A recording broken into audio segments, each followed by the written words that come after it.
Job Mela పెట్టారన్నా, నేను select అయ్యానన్నా, ఈరోజు నా పరిస్థితి బాగుందన్నా అని చెప్తే నాకు చాలా సంతోషం ఉంటుంది.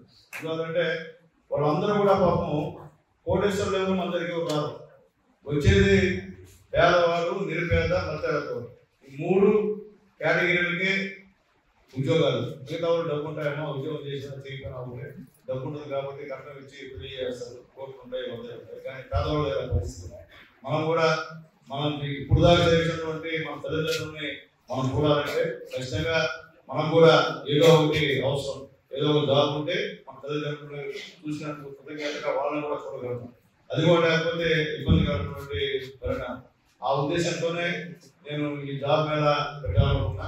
ఈరోజు దాదాపు 8 కంపెనీలు ఈరోజు గూడూరుకు వచ్చి ఈ జాబ్ మేళాన్ని కండక్ట్ చేసి దాదాపు 350 మంది ఈరోజు ఎంపికయ్యేటువంటి పరిస్థితి అని చెప్పి నేను తెలియజేస్తున్నాను. అట్లాగే సంతోషం ఏంటంటే పురుషులు ఉన్నారు, కానీ మీ అందరికన్నా 4 రెట్లు మహిళలు ఉన్నారు.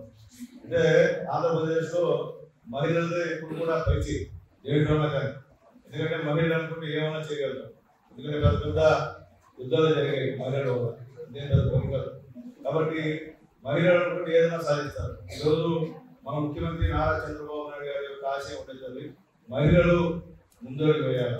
మరిన్ని వీడియోస్ కోసం ఛానల్ ని సబ్స్క్రైబ్ చేయండి. లేటెస్ట్ అప్డేట్స్ కోసం వాట్సాప్ ఛానల్ ని ఫాలో అవ్వండి. ఆ లింక్ డిస్క్రిప్షన్ లో ఉంది.